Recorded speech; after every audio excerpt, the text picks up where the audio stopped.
మా latest videos కోసం మా ఈ తెలుగు న్యూస్ ఛానల్ సబ్స్క్రైబ్ చేసి గంట సింబల్ యాక్టివేట్ చేసుకోండి. కలియుగం చివరి రోజుల్లో ఏం జరుగుతుంది? కలియుగాంతం ఎలా ఉంటుంది? కలియుగంలో స్త్రీ పురుషులు ఎలా ఉంటారు అనే విషయాలను ఈరోజు మనం ఈ వీడియోలో తెలుసుకుందాము. ఈ అనంతకాల చక్రంలో యుగాలు 4. అవి సత్యయుగం, త్రేతాయుగం, ద్వాపరయుగం, కలియుగం. వీటిల్లో ఇప్పటికీ 3 యుగాలు గడవగా ప్రస్తుతం కలియుగం నడుస్తుంది. కలియుగం పూర్తవ్వగానే మరలా కాలచక్రం తిరిగి ప్రారంభమవుతుంది.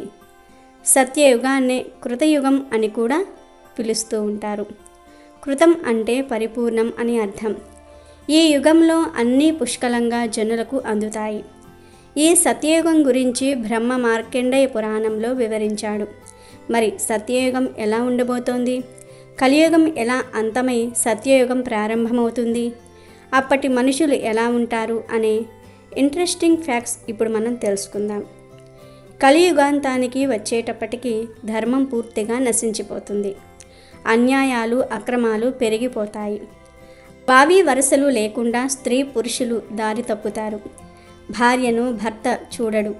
భర్తను భార్య పట్టించుకోకుండా తన సుఖం తాను చూసుకుంటూ ఉంటుంది. ప్రజలు విచిత్ర వ్యాధుల బారిన పడి పిట్టలు రాలినట్లుగా రాలిపోతారు. కలి ప్రభావం వలన దైవభక్తి పూర్తిగా నశించి నన్ను ఎవ్వరూ ఏమీ చేయలేరు అనే విచ్చలవిడితనం పెరిగిపోతుంది. ఆకస్మిక ఉత్పాతాలు సంభవించి దేశాలకు దేశాలే కడలిలో కలిసిపోతాయి. సూర్యచంద్రులు దారి తప్పుతారు. నక్షత్రాలు కళ విహీనమైపోతాయి. అప్పటికి మానవుని ఆయుష్ 100 సంవత్సరాల నుండి 16 సంవత్సరాలకు చేరుకుంటుంది. ఆ సమయంలో శంబల అనే నగరంలో విష్ణు సయ్యనుడు అనే ఒక బ్రాహ్మణుడికి కల్కి అనే అవతారంలో శ్రీ మహావిష్ణువు 10వ అవతారంగా జన్మించి కలిని అంతం చేయటంతో పెద్ద ప్రళయం సంభవించి కలియుగం అంతమైపోతుంది. కలియుగం అంతం కావటంతో కాలచక్రంలో మొదటి యుగమైన సత్యయుగం మరలా ప్రారంభమవుతుంది. ఈ యుగం యొక్క కాల పరిమాణం 17,28,000 సంవత్సరాలు. సత్యయుగంలో కేవలం పుణ్యాత్ములు మాత్రమే ఉంటారు. ధర్మం 4 పాదాల మీద నడుస్తూ ఉంటుంది. తిండి, గూడు, బట్ట, నిద్ర ఇలా వేటికి లోటు ఉండదు. అందరికీ అన్నీ పుష్కలంగా దొరుకుతాయి. ఈ యుగంలో అన్నీ పరిపూర్ణంగా లభించటంతో ప్రజలు ప్రశాంతంగా ఉంటూ మిగిలిన సమయాన్ని మొత్తం కూడా భగవన్నామ స్మరణలో గడుపుతూ ఉంటారు. యజ్ఞ యాగాదులు నిర్వహిస్తారు. దేవతలు కూడా దేవతాలోకం నుండి భూమి మీదకి వచ్చి ప్రజల మధ్యలోనే తిరుగుతూ వారి కష్ట సుఖాలను తెలుసుకుంటూ ఉంటారు. సత్యయుగంలో ఎలాంటి కాలుష్యం లేని స్వచ్ఛమైన వాతావరణం ఉండటంతో వ్యాధులనేవి దరిచేరవు. ఈ యుగంలో సగటు మనిషి ఆయుర్దాయం 1,00,000 సంవత్సరాలుగా ఉంటుంది. ఎత్తు 11 అడుగుల వరకు పెరుగుతారు. సత్యయుగంలో ఎండాకాలము, చలికాలాలనేవి ఉండవు. కేవలం వానలు మాత్రమే కురుస్తాయి.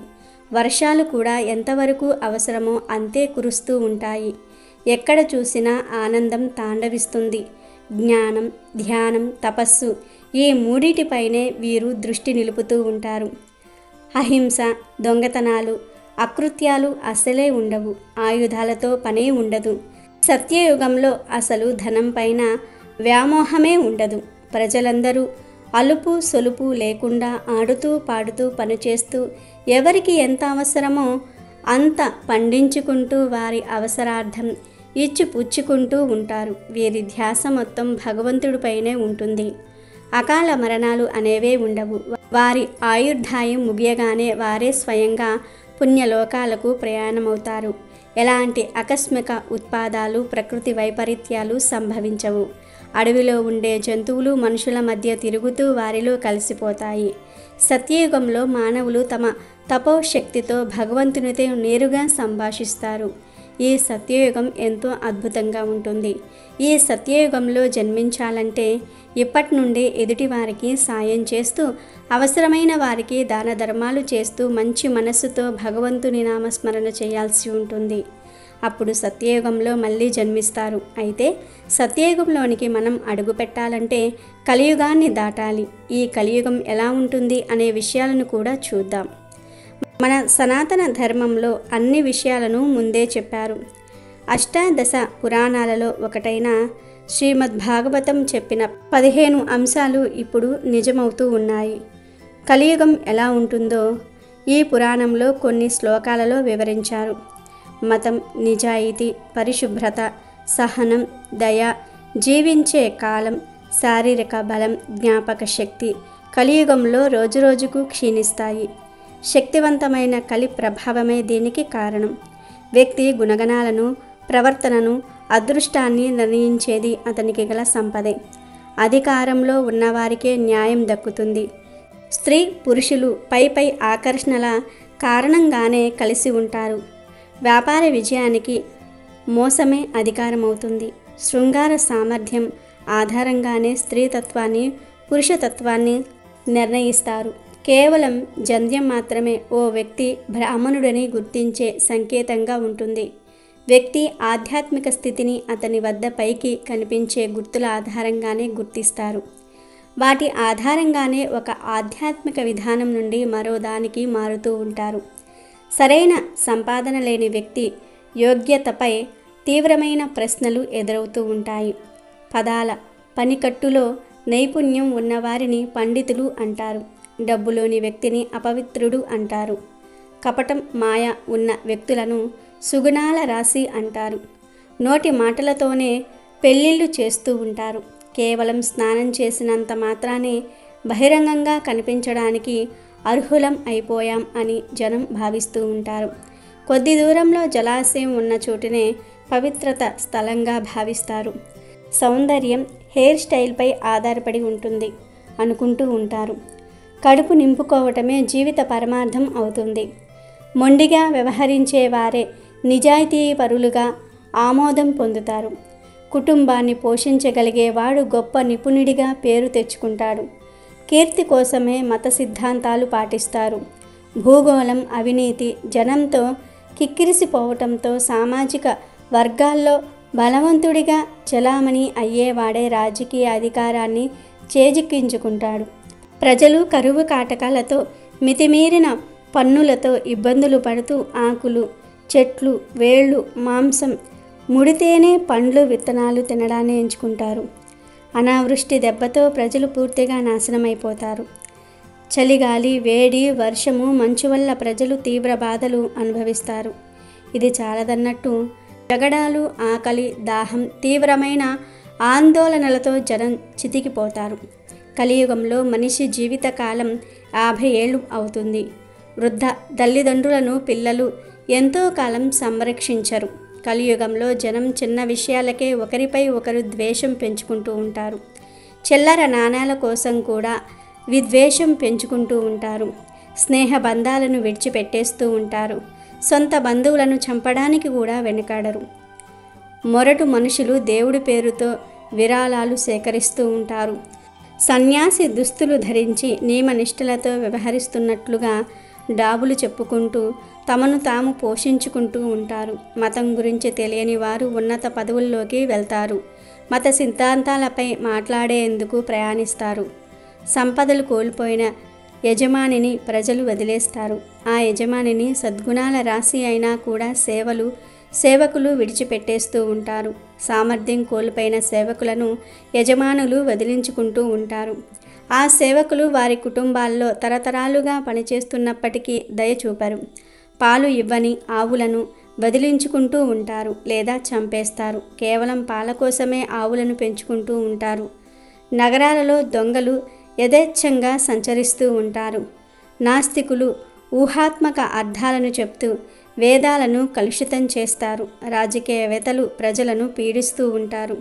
కలియుగం ఎలా ఉంటుందో వింటూ ఉంటేనే భయం పుడుతుంది. అంతేకాదు కొన్ని జరుగుతూ ఉన్నాయి కూడా. విషయాలన్నీ మనం కలియుగానికి దగ్గరగా ఉన్నామని తెలియజేస్తూ ఉన్నాయి. అంతేకాదు కలియుగం గురించి బ్రహ్మంగారు కూడా కొన్ని విషయాలను చెప్పారు. ఆ విషయాలను కూడా ఇప్పుడు మనం ఈ వీడియోలో తెలుసుకుందాము. కలియుగంలో 5000 సంవత్సరములు గడిచేసరికి దుష్ట శిక్షణ, శిష్ట రక్షణకై నేను వస్తాను.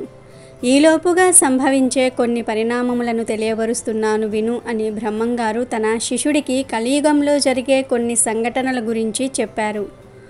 జల ప్రవాహాలు ముంచెత్తటం వల్ల ఒకేసారి 14 నగరాలు తీవ్రంగా దెబ్బతింటాయి. నేను రావడానికి ఇదే ఒక ప్రబల నిదర్శనం అని బ్రహ్మంగారు చెప్పారు. దేశంలో పెద్ద పొగమేఘం కమ్ముకుంటుంది. ప్రజలు దానిలో చిక్కుకుపోయి మాడిపోతారు.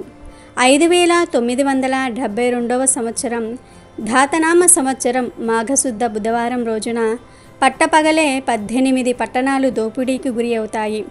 కోటి దూపాటిలోనూ కొంచెర్ల కోటలోనూ కోడి మాట్లాడుతుంది.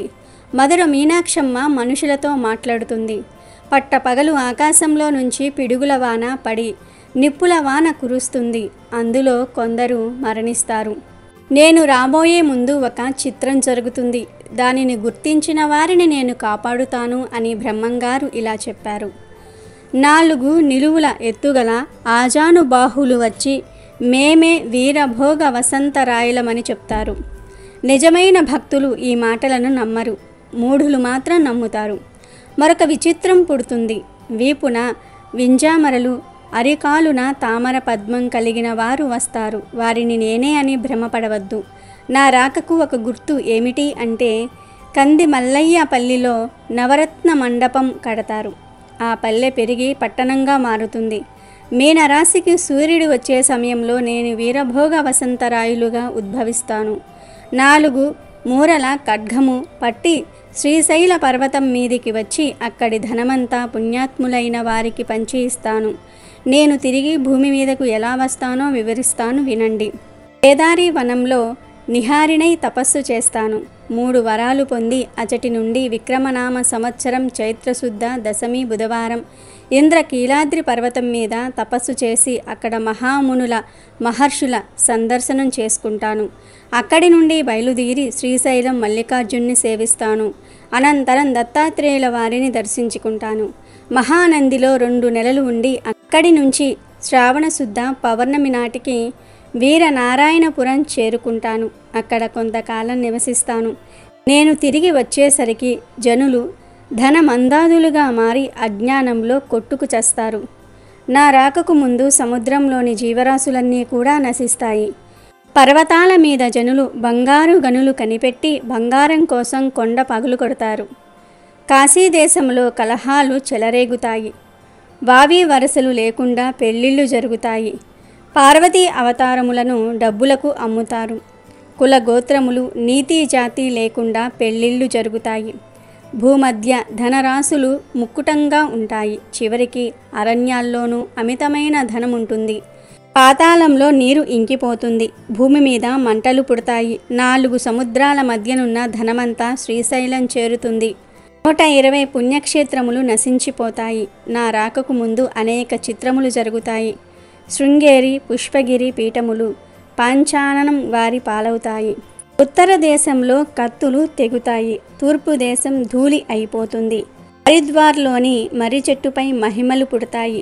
అక్కడి దేవాలయం వాకిలి మూసి ఉంటుంది. అహోబిలంలో ఉక్కు స్తంభానికి కొమ్మలు పుట్టి జాజి పువ్వులు పూస్తాయి. నా రాకకు ఇవే మీకు నిదర్శనాలు. నన్ను నమ్మిన వారికి నా రక్షణ కలుగుతుంది.